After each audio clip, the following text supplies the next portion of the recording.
Thank you all for joining us in the ECHO project module 3 today. And today we're going to talk about serologies again. I see some of you are experts in identifying hepatitis B based on serologies and some don't. So again, this is to share information between each other and provide a case-based scenario for understanding the serologies. I'm going to share my screen.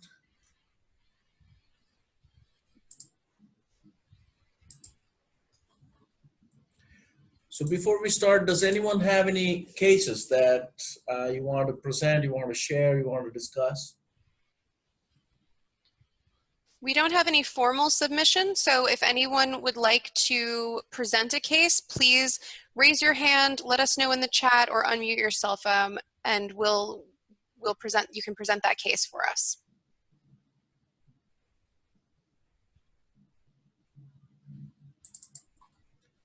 Okay, so feel free to talk again anytime during the presentation.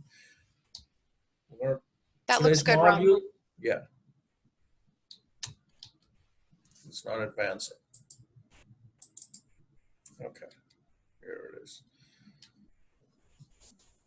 So if you remember our case from module 2 and module 1, this is a 28-year-old woman who was born in the United States. Her parents emigrated from Taiwan 2 years before her birth. Now, if you understand, US is not endemic for hepatitis B. Our prevalence for hepatitis B is less than 2%, right? But still, because she's born to parents from Taiwan, which is a highly endemic area in the world with more than 8% prevalence of hepatitis B, she needs to be screened because there is a good chance that she probably may have gotten vertically transmitted hepatitis B around the time of birth. If you also remember her case video, she basically spoke about her aunt dying of liver cancer, although it was unclear whether this was related to hepatitis B.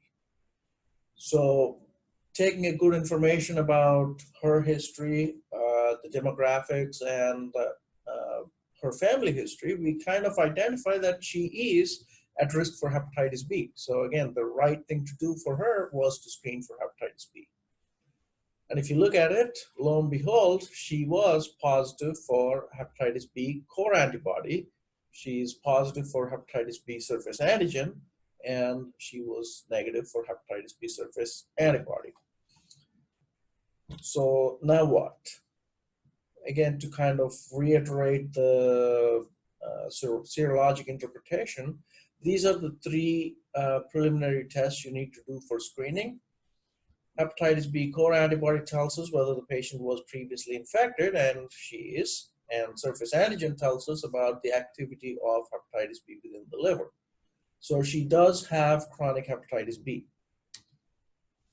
So according to the step 1, hepatitis B surface antigen tells us it's a marker of active infection. To talk about chronic hepatitis B, we really need to have hepatitis B surface antigen positive for at least 6 months.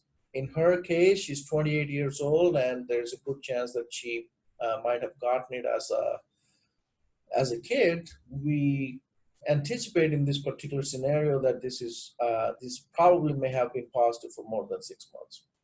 The acute infection typically happens in individuals who are actively using drugs or who actively have high-risk behaviors.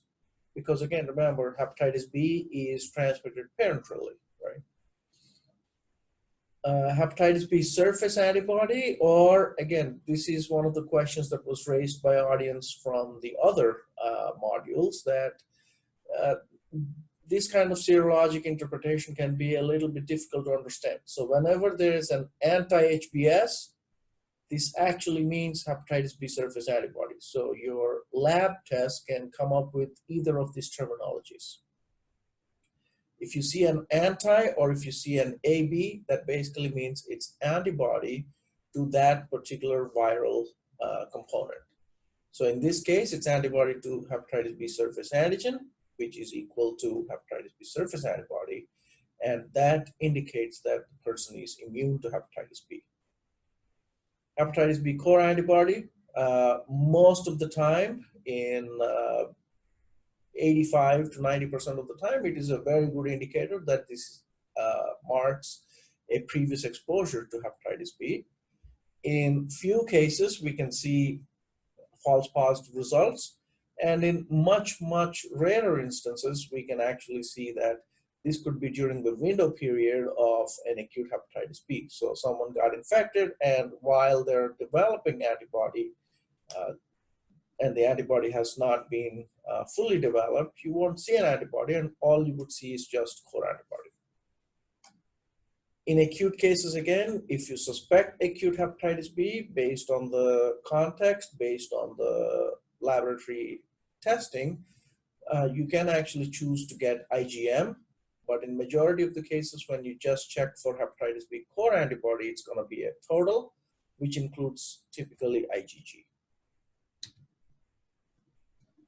So the step 2 of this patient evaluation should be, because she is surface antigen positive, the next thing you want to know about is the e antigen status. This becomes important because e antigen is a marker of very high viral load. The textbook teaching is someone who has e antigen positive, they are highly contagious. And the reason is e antigen typically reflects a wild type virus. So even when you're looking at just the DNA levels, patients with e antigen typically have viral loads in tens of thousands or even in 1 million copies of the virus. Typically, patients who are e antigen negative, they actually can have e antibody, and in those, you can actually see much lower levels of hepatitis B DNA. And that is the main reason why you also have different thresholds for e antigen positive disease and e antigen negative disease when you're thinking about treatment. So just to go into a little segue to module 4, where we're going to talk more about the treatments, you want to start considering treatment for hepatitis B in e antigen positive state when the viral load is more than 20,000. But in e antigen negative patients, you may have to think about starting the treatment when the viral load is more than 2,000. So it's 1 log less for e antigen negative disease. And clearly, presence of hepatitis B DNA, any DNA, is a marker that the virus is actively replicating. So a little bit about the different nomenclatures you may actually hear during this talk, and also to kind of understand the life cycle of hepatitis B is there are 4 distinct clinical scenarios, and you can see here the original terminology. So the first terminology is the immunotolerant state. So this is a state where the patient has very high viral load, and the patient's immunity is tolerating a high viral load.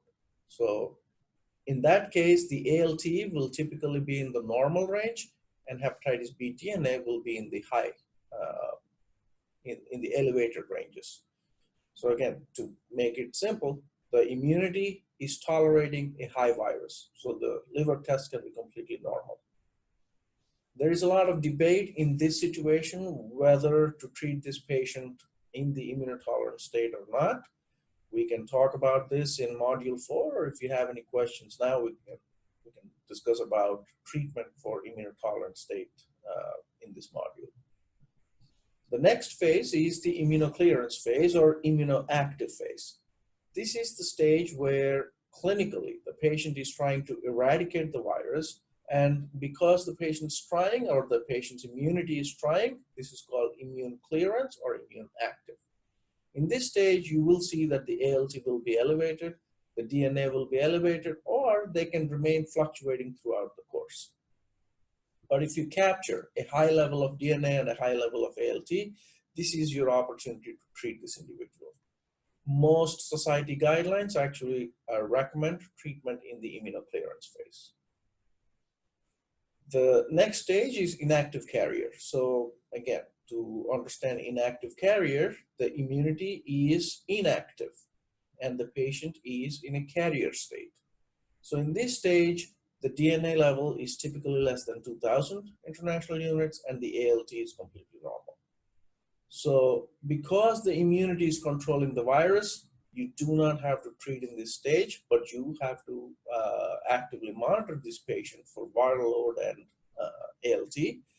And also not to forget, these patients have to be monitored for HCC as well.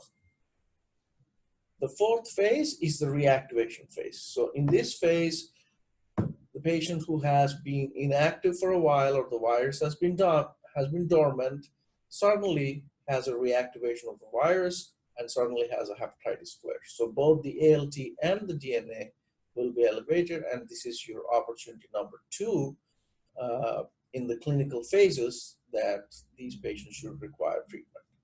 This typically happens in the postpartum phase after a mother gives birth to the kid, or during the chemotherapy or immunosuppression stage where the immunity is much lower and the virus reactivates. The updated terminology in all of this is basically if you have active virus but ALT is normal, it's called a chronic infection. If ALT is up and viral load is up, it's called chronic hepatitis. So again, these are all updated in your syllabus. And if the patient continues to have elevated liver enzymes and elevated DNA, this is a patient who is at risk for progression of fibrosis, which can eventually lead to cirrhosis or development of liver cancer. So when you combine the old and new terminologies together, you can see that a majority of the nomenclature will be divided into chronic hepatitis B infection or a resolved hepatitis B infection. Now, if you look at the resolved hepatitis B infection on the far right, surface antigen is negative. We know that there cannot be any hepatitis B activity if the surface antigen is negative. E antigen typically tends to be negative. DNA is undetectable. ALT is normal. There is no liver disease. And the previous terminology used to be surface antigen negative and core antibody positive. Again, core antibody positive means this patient has been exposed to previous hepatitis B. Now, when you look at chronic hepatitis B infection in total, there is E antigen positive disease and E antigen negative disease. So E antigen negative represents the mutant virus. So if the E antigen is negative, this is on the right side of the middle column, you see surface antigen levels are low to intermediate. E antigen is negative, as we discussed. Viral loads tend to be on the lower side. ALT can be normal or elevated. Liver disease, again, can happen if the viral load starts to climb up, even to a level more than 2,000. So this is your time where you may have to consider treating the patient for hepatitis B once the viral load goes about 2,000. If you look at the E antigen positive disease, ALT can be normal or elevated. If the ALT remains normal, that is your distinction that this patient is immunotolerant. Once the ALT is higher, this is the immunoclearance phase, and this is a stage where you can have significant liver injury, and this is your time to consider treating the patient for hepatitis B.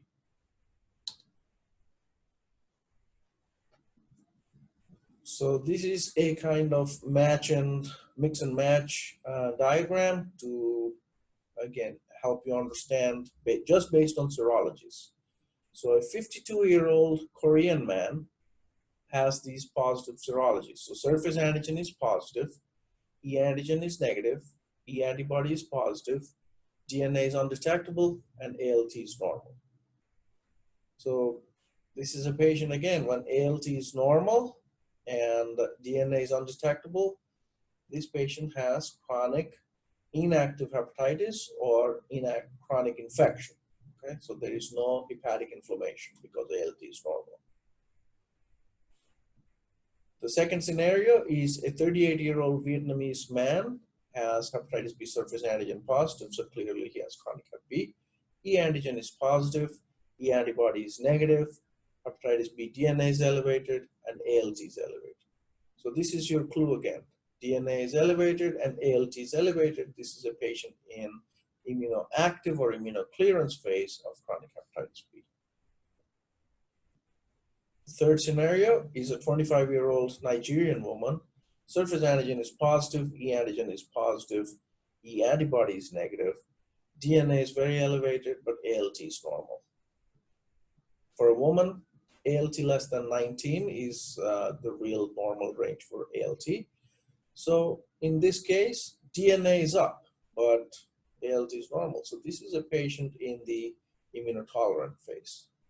Her immunity is tolerating the high virus. The last scenario, 52-year-old Taiwanese woman, surface antigen is negative, surface antibody is negative, core antibody is positive, ALT is normal. So this patient does not have chronic hepatitis B, but she does have a serology which shows that she was previously exposed. So this would be the second scenario here, which is a resolved infection, and she hasn't mounted a surface antibody, and therefore it either has been waned off over a period of time, or she never even mounted an adequate immunity to a prior infection. So that's all I have for the module today. This is again to show what else can we do during the management of our patients with hepatitis B. Couple of things to remember. We need to screen them for HCC. This is hepatocellular cancer every 6 months. The recommended strategy is to use ultrasound every 6 months. We have been back and forth using alpha-fetoprotein. This is a simple blood test. We cannot use alpha-fetoprotein by itself. Okay, we have to use scans plus alpha-fetoprotein. I personally find alpha-fetoprotein to be useful because some of the patients, even before the ultrasound picked up on the HCC, we have diagnosed the presence of HCC, and we have done a more stringent look for HCC using CT scans or MRIs, and lo and behold, we did find additional tumors in these patients. So again, alpha-fetoprotein is useful, just don't use it by itself. Now, in anyone who has hepatitis B or anyone who has chronic liver disease, a FibroScan is one of the non-invasive tests to measure liver fibrosis. And these basically tell you that this is not a one-size-fits-all kind of FibroScan scores. So every disease state or every etiology has a different cutoff to figure out if the patient has cirrhosis or not. So for hepatitis B, a score of typically 18 or more, you can see that this is in the dark red bar histogram. That's the one that represents the presence of cirrhosis. For co-infection with HIV and hepatitis C, a score of 12 or above is consistent with cirrhosis. Pure hepatitis C or monoinfection with hepatitis C, the score of 14.3 or so is indicative of cirrhosis or F4 fibrosis. And again, for other disease states, these red bars indicate different thresholds of FibroScan score to indicate whether the patient had cirrhosis. And again, we can use either FibroScan or we can use simple blood tests like FibroTest or FibroSure. We can also use other online calculators using APRI score or FIB4 score. These are basically your regular routine labs. You plug them on to the online calculator and it tells you whether the patient has cirrhosis or not.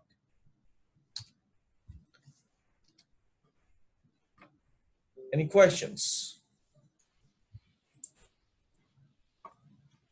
Does anyone have any questions, or would they like to discuss a patient?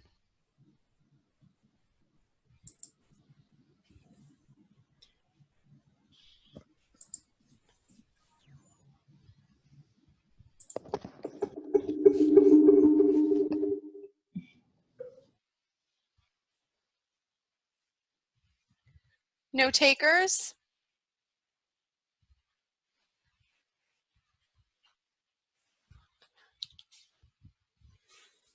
we do have a question.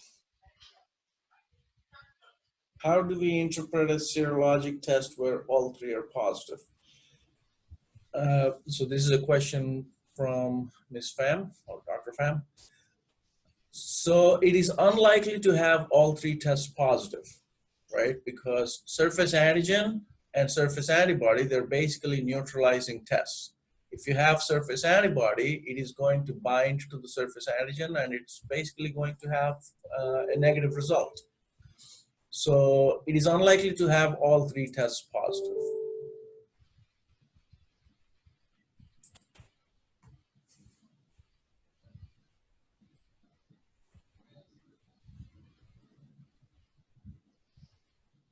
Okay.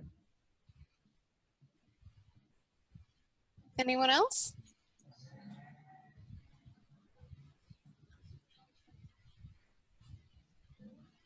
I can talk about a few cases that I have, but I want all of you to interact, so this could lead to a more educational session. But if you're all quiet, I'll be the only one doing the monologue. I'll be asking the questions and answering the questions as well.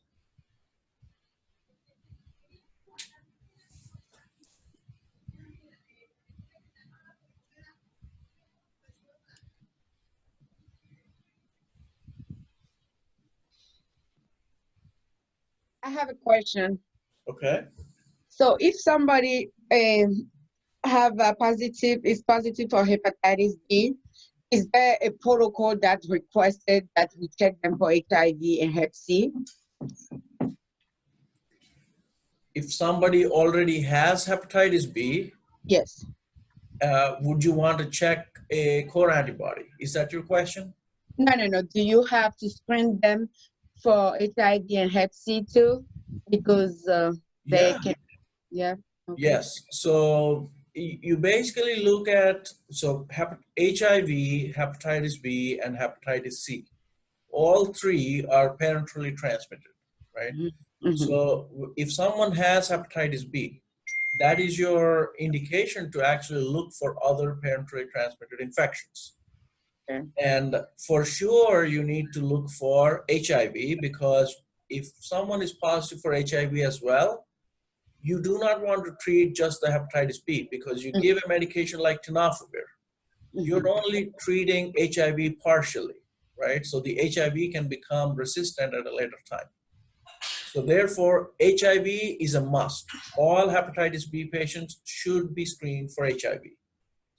For hepatitis C, if someone, again, is a person with high-risk behaviors, you have to screen for hepatitis C as well. If the converse is also true, if someone has hepatitis C, you need to screen for hepatitis B, because while treating the hepatitis C, you can have reactivation of hepatitis B. So therefore, all these parenterally transmitted infections kind of lower your threshold to screen for one another. And we also presented a scenario in module 1 that if someone comes to you in your primary clinic practice with a sexually transmitted infection, that again is a USPTF recommendation to screen for hepatitis B, okay, because they are at high risk. Okay, thank you so much. Sure. We have a question from Dr. Dung. What should we do if the anti-HBs is intermediate? Do they need to be revaccinated, booster shot, or full dose? How long should these patients be rescreened if they're susceptible? So that's a very good question. A surface antibody titer of more than 10 international units is considered to be protective. So you need to have at least 10 international units. When it says that the surface antibody is borderline, it's probably reading a titer, a surface antibody titer, close to 10, but not higher than that. So this patient is still should be considered susceptible. And if you have a good record that this was vaccinated, I would recommend a booster and see if the surface antibody level goes up.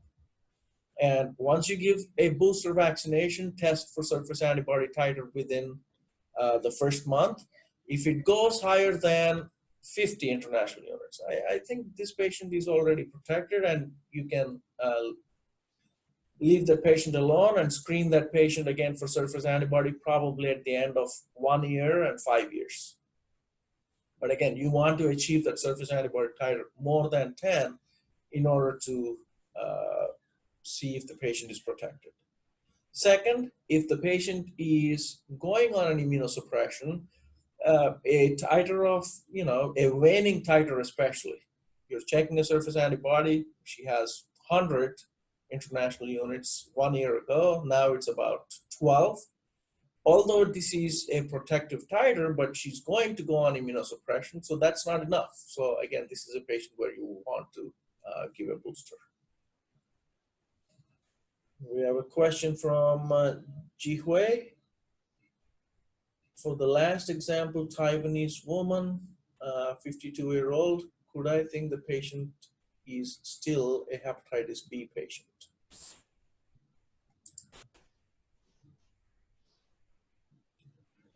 So for everyone who is on the board here, so what Dr. Jihui is asking is, all you see is a core antibody. Is this patient a Hep B patient? No. Chronic hepatitis B is basically someone who has surface antigen positive for more than 6 months. This is a patient who has only isolated core antibody, and this patient just, what the serology indicates is she was exposed to hepatitis B at some point. If she hasn't mounted a response to surface antibody, retest again in 6 months, because again, remember, there could be a window period where she didn't respond. But if she doesn't respond even in 6 months, you could consider giving a vaccination with hepatitis B and see if the antibody kicks up. Question from Anne. I want to know again, what is the significance of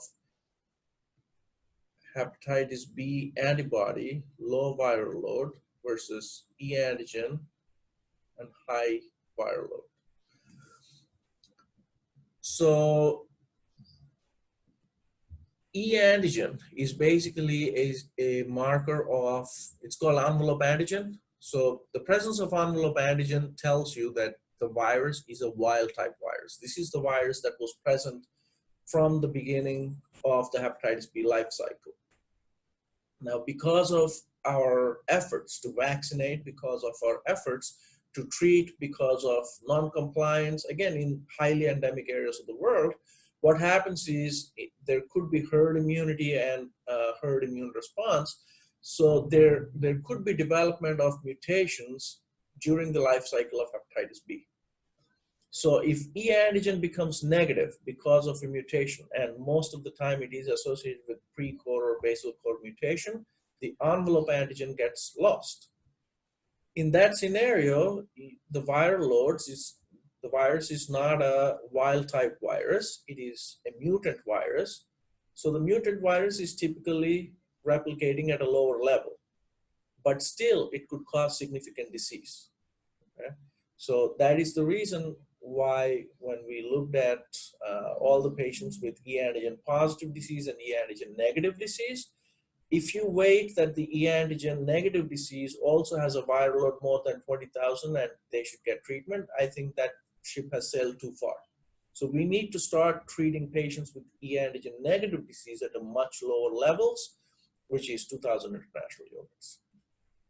Okay, so remember that E antigen positive patients will be having high viral loads. This is a classic association, and the other classic association is the antigen negative disease patients will have low viral loads. Question from Arazeli. In the case of inactive hepatitis B patients with family history of HCC and death by hepatitis B, what to do in these patients? Yeah, so any positive virus, again, you should have positive virus, because in order for the antivirals to work, the antivirals work on the nucleoside genome of the hepatitis B, right? So any positive virus, these patients should be considered for treatment. So when, to Arazali's question, inactive hepatitis B patients means the viral load is less than 2,000 international units and the ALT is normal. If the family history is still positive, you should treat these patients because that virus is a highly carcinogenic virus and it could also cause the same HCC in the current patient. So treat these patients, only caveat, the patient should have positive viral load.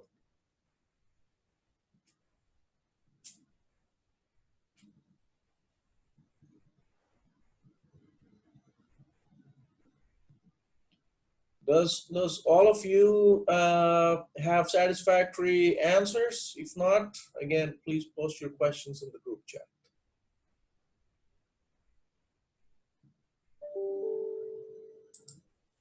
Question from Anne, is there a quick way to determine what phase the patient is based on your cases? You mean I have to look at the picture. Well, I can share the screen again to show you about the 4 phases, okay? Are you guys able to look at the screen again? Yes, we can see it. Okay, so the first phase,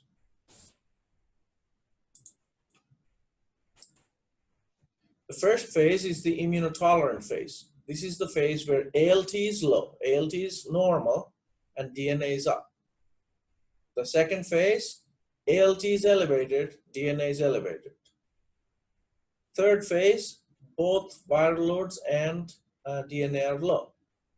And the last phase is reactivation. Here you need to use the clinical context of whether the patient is immunosuppressed or whether the patient is in the postpartum phase. You need to use a clinical context to figure out if the patient is in the reactivation phase or not.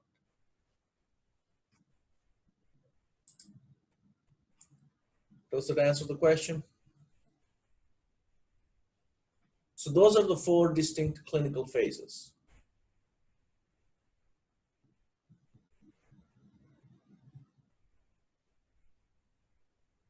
Can you give a few more cases to solidify? Okay.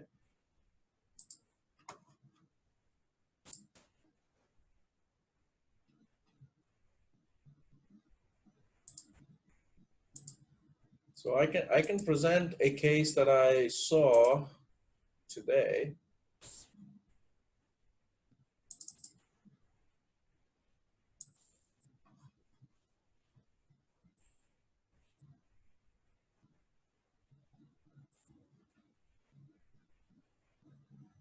You guys are not seeing the patient information, correct? No, we can't see the You can't screen. see that, okay. No. Because I'm opening my, We can't see the screen either. good.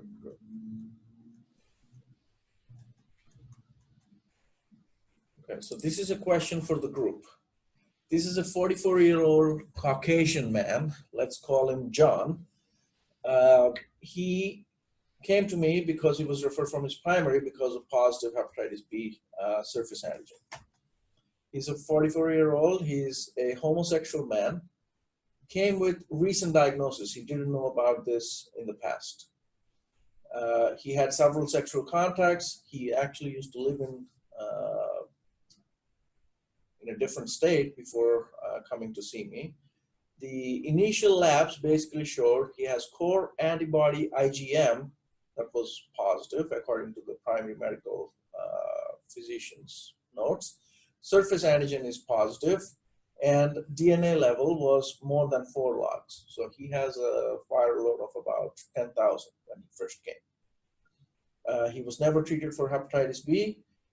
He had prior history of sexually transmitted infections. He had chlamydia in the past, and I think he was positive for RPR as well.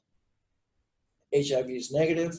He denied any jaundice or any prior liver decompensation. His past medical history includes he's obese. He has a BMI of around 49, believe it or not. He had a melanoma in 2014, which was removed. He had gallbladder stones, diabetes, and that's about it. And he's planning to lose weight. He's been using a lot of protein shakes, keto diets, you name it. He was on them. So when I first saw him, his platelets were normal, about 167. His ALT is 48. His hepatitis B core antibody was positive, surface antigen was positive, surface antibody is undetectable. Now, because the surface antigen was positive, we went and did the e-antigen testing. So his e-antigen testing showed he had positive hepatitis B e-antigen, negative hepatitis B e-antibody, and his viral load on the current testing was about 1.3 million. Okay, so it actually went up from the time he saw his primary care. We went ahead and did a fiber scan. This is to assess his liver fibrosis, and the fibrosis came out to be around 22 kilopascals. Now, by definition, you know, if the fiber scan shows such a high value, this patient's liver is extremely stiff. But again, for hepatitis B, remember that liver can be stiff because of elevated liver enzymes, because of liver inflammation as well. And this is a patient who most likely had an acute infection for hepatitis B because of his homosexual contact with several men. And also he has fatty liver, most likely. His BMI is 49. Right? So where do you think this patient would qualify? His ALT is 48, his DNA is 1.3 million. Any takers?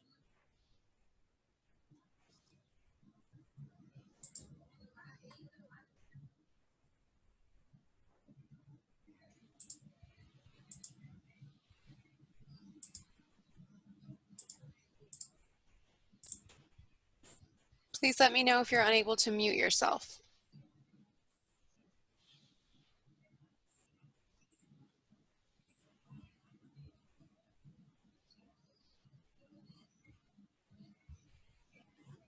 So, like I said, you know, if I am the one asking the questions and I'm the one answering, so this is reactivation. Actually, this is not reactivation. This is a acute hepatitis B, which is settling as a chronic hepatitis B. A few months ago, he has positive IgM, hepatitis B core antibody, right? So most adults, when we get exposed to hepatitis B, 90% of us, we eradicate the virus, meaning the viral levels go down, the surface antigen becomes lost, and we develop surface antibody. That happens in 90% of adults. But in 10%, this hepatitis B, instead of getting eradicated, instead of getting cleared, it kind of sets itself a shock in the liver. So it becomes chronic.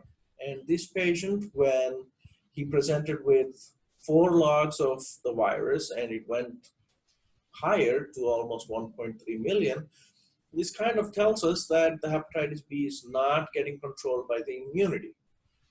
This is a patient where the acute hepatitis B is becoming chronic. So you don't want to treat this patient right away unless he has jaundice, unless he has liver enzymes more than 1,000 or so.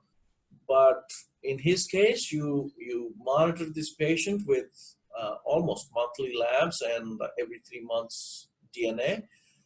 At the end of 6 months, if the surface antigen doesn't get cleared, that tells us that this patient has become chronic. So from the time he saw his primary to the time he saw me, it has been almost 6 months. His surface antigen is still positive. His viral load has climbed up since the time he was diagnosed.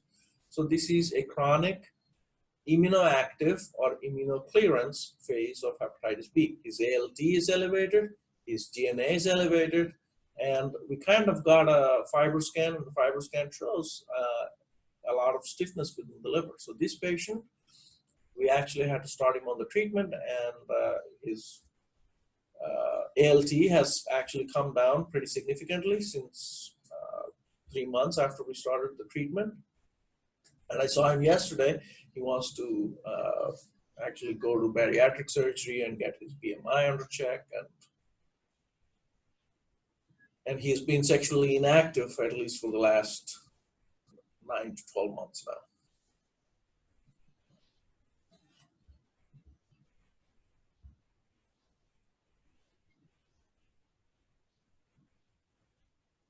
Yeah, so Anne is writing that I wish I could see picture when you're describing a case. Well, this is off of the medical records, so there's a lot of patient information, patient identifiers, which unfortunately I cannot disclose.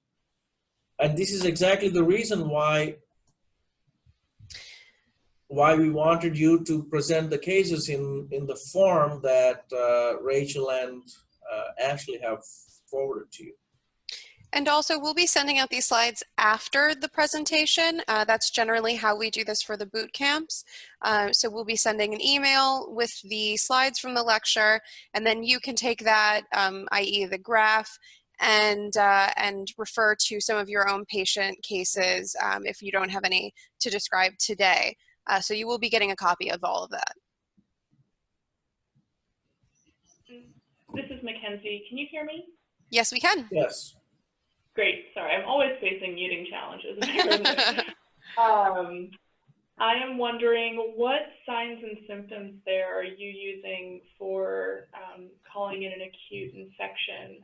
Is it the liver stiffness? Because I think you said that his LFTs were not too high and he had no jaundice. I don't know if he had any symptoms going on otherwise. I'm just thinking about the difference of how clinically you're determining that as opposed to what we do in surveillance. Right. So in this patient, he was, he's a homosexual man, so he has been under the care of his regular physicians. And in the past, he did not, all hepatitis B serologies were negative. In the most recent ones, after he had, the unprotected sexual experience, he was found positive for IgM of the core antibody. So that is your giveaway. And he also had liver enzymes that were about 120 to 150 in that range when he first saw his physician. And so he didn't have hepatitis B, suddenly turned hepatitis B surface antigen positive. And IgM, that's your real marker of an acute infection. So putting it all together, this patient was acutely infected when he saw his PCP. Eventually, by the time he saw me, unfortunately, again, most of these patients, even there are a lot of IV drug users out there who get acutely infected. Now, if our immunity is good, you should be able to clear the virus. 90% of the time, you should actually see surface antigen loss by the end of 6 months. But this unfortunate individual did not, and he eventually became chronic. Question from Donna: is there any way to predict who will become chronic, who will be found to have an acute infection when a patient is just discovered? Do you have to wait 6 months and see? Yeah, unfortunately, it is really how the immune responses with the hepatitis B are. Hepatitis B is a very tricky virus. Okay, you infect hepatitis B virus into the liver of animal models. You do not cause hepatitis. You do not cause a flare. Okay, it's always, these viruses are not cytopathic viruses.